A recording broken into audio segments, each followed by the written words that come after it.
So if you're into your gaming and at just huge screen sizes for the immersion, you love your projectors, but you're put off by their latency, the input lag, right?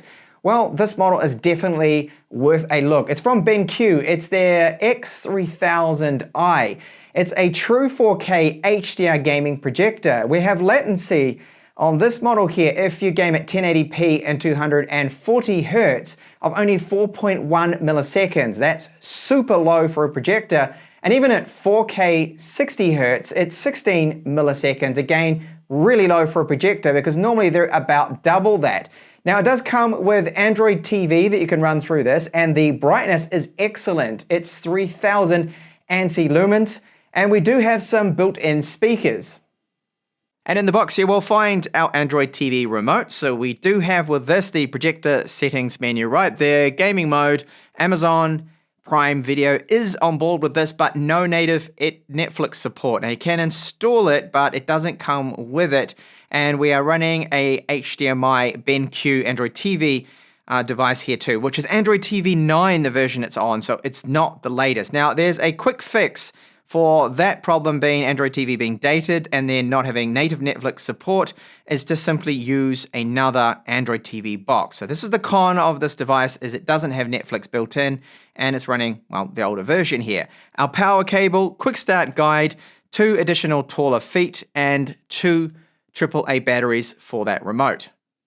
Then around the outside, you'll see we've got this orange accent. I do like the look of it. I think it's a decent looking projector. Build quality is excellent.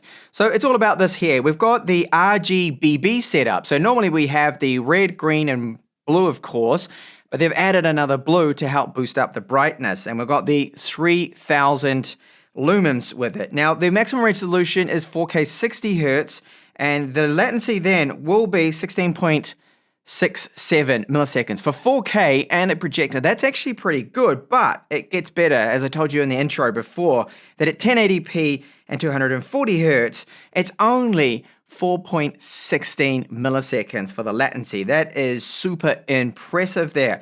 Now we do have a DCI-P3 100% color gamut coverage with it, and it is a true 4K, so that's 3840 by 2160 resolution. Then looking at the right side here, we have a fan and cooling here. You can just see 1, 2, and 3. There's 3 of them in there. Copper transfer heat pipes. So there's a lot of cooling that they've packed into this. And later on, I will give you a fan sample of what you can expect noise-wise when gaming with this BENQ X3000i. On the left, we've got our arrow keys here. OK, power on. Input, source, back menu. So you can run it all just from this on the left side of it without having to use that remote. If you don't want to use that, you're just going to be gaming on it and you've got your console plugged straight into it. Now we do have our zoom and focus settings right here on the left, and you can see some of the components inside. I see a lot of cooling too with it, which is great, and another fan here. So there are 2 fans in total.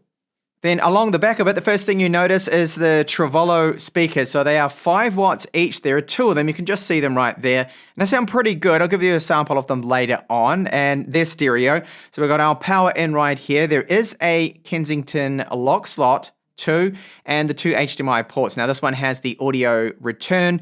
We've got a 12 volt trigger. This is our USB 2 port there. Optical audio out. VGA, didn't really expect to see this on a projector, but great to see that it's there. And this is video out right here.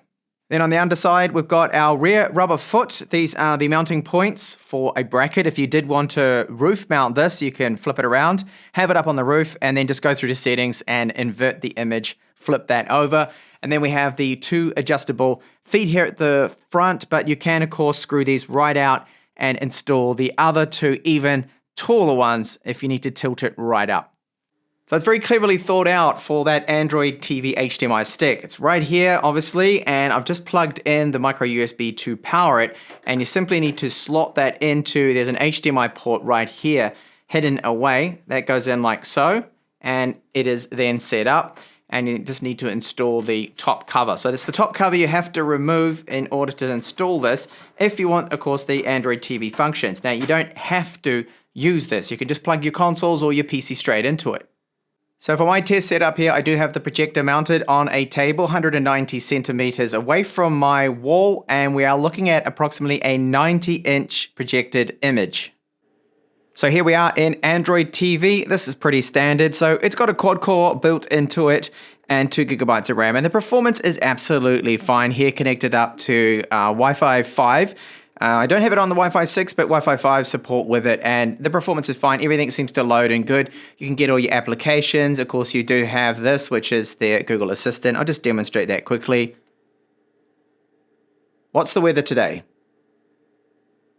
Today in Dania, it'll be partly cloudy, with a forecasted high of 65 and a low of 47. You can do a lot with that, of course. Now, I'll just quickly jump into Amazon Prime Video, which we do have support for, because you've got YouTube too as well, but the only thing it is missing, and not natively at least, is Netflix. Now, if you want Netflix support, there is a way to get it to work on it, but it's just running it through like a web version of it, so it's not ideal really.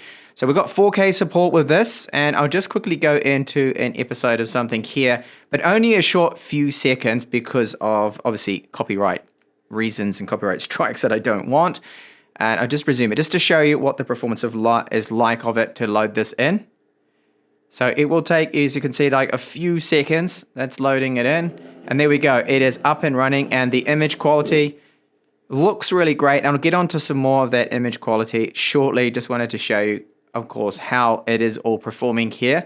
So the menu, just like Android TV 9 that it's running, it's good. And there has been one update already that has been pushed through that I've downloaded, about 750 megabytes that came through from BENQ. Now onto our image quality. It is an absolute stunner, this image, because it's true 4K. Do you notice that difference coming from 1080p? Definitely. The last two projectors I reviewed are 1080p projectors, and when you're projecting it like 100 inches, it looks a little bit washed out. It doesn't have this detail, this sharpness, and it's great. Now, 3000 ANSI lumens, really bright. What I'll do is just turn on a light, which this light here, by the way, is about 150 watts. You can see now that, yeah, it does affect the image quality, of course, being a projector. So you could, yeah, play games and watch movies, TV episodes, Amazon Prime Video, Netflix, all of that with an ambient light source on at the moment, and it's not going to damage the quality too much. But ideally, yes, you do want to be, of course, in a pitch black room. So this is one of my own videos that I did actually shoot in 8K, then I down sampled it to 4K just to make it look a little sharper, and it looks absolutely stunning, just how I remember it. The colors are looking great too. Whites are white, the white balance is not off, and very good. Just that sharpness, those details you get, and that brightness. This happens to be one of the better, definitely one of the best projectors, the top 3 or so that I've reviewed out of 4K projectors for this image quality, because it's looking absolutely stunning. And finally, over to a little bit of gaming. So I've just plugged in my PlayStation 5, and it has detected it, of course, as an HDR display. So I can then apply these HDR adjustments if I wanted to. We do have settings here for our game modes, so you can turn that on. And they've got selected different menus here. So FPS does have their details adjustment. So by default, it's low, and what this does is just bring out those details and adjust really the contrast so you can see enemy players a little bit easier. For example, like in Call of Duty or games like that.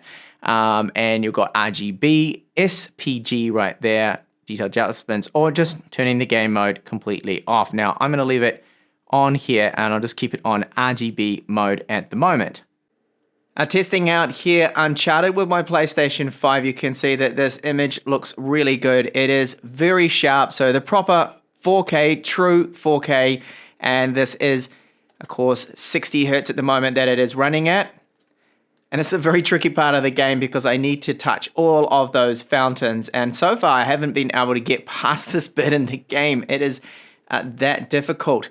Now, the input, the lower latency here is really good. And it's 16 milliseconds at 4K 60 right now. And I've not had any issues with it at all, and just how sharp and detailed this game is looking, and the brightness and everything. The colors are all uniform. There's no lighter or darker patchy areas. There's no blurry patches with the focus being off. Nothing like that at all.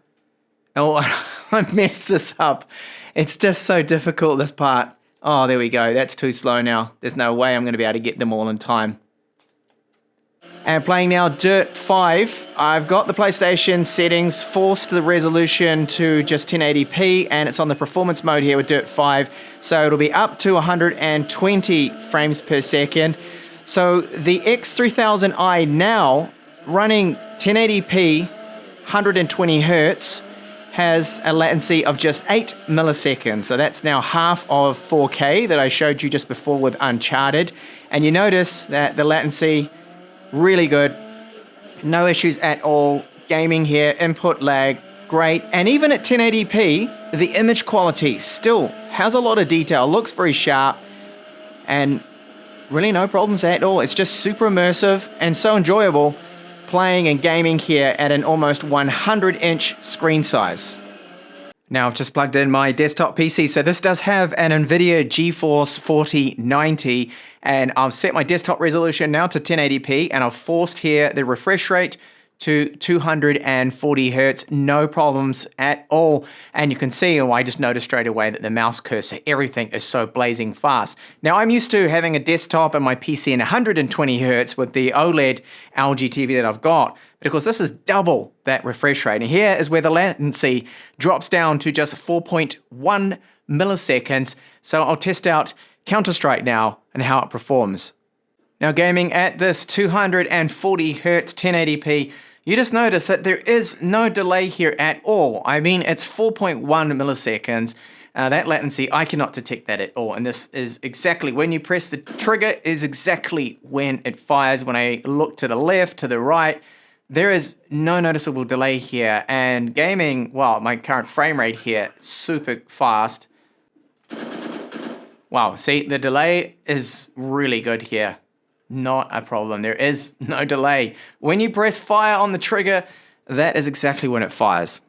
So we have those two built-in 5-watt speakers, so 10 watts in total, and they are from Trevolo. So I'll give you a sample of them at 100% volume. They don't normally distort. I've noticed with some really bassy tracks, you may hear a little bit of vibration coming from something.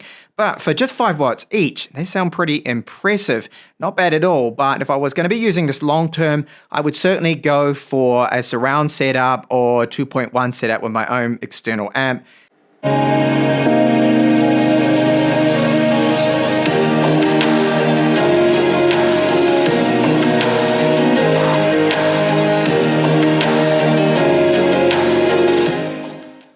And like all high brightness projectors, we're going to have some fan noise, of course, and you do hear it. Now, it's not what I would rate as offensive. If you're playing sound through the built-in speakers or your own speaker system and you're gaming away, whatever, you probably won't notice it. But as soon as you pause a video or you go into a menu of a game and there's no sound going, you'll hear the fan. Now, it's just there. It's always constant at this RPM when it's running. Now, you do feel a bit of warm air coming out this left side here, and the cooling seems to be excellent in it.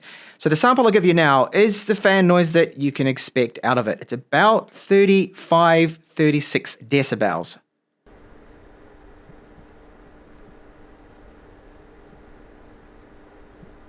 So I'm really impressed with the image quality. That 4K is super sharp. The optics on this model here are spot on. The focus looks good. It's uniformed. There's no funny blurry edges or anything like that. So they're using quality optics.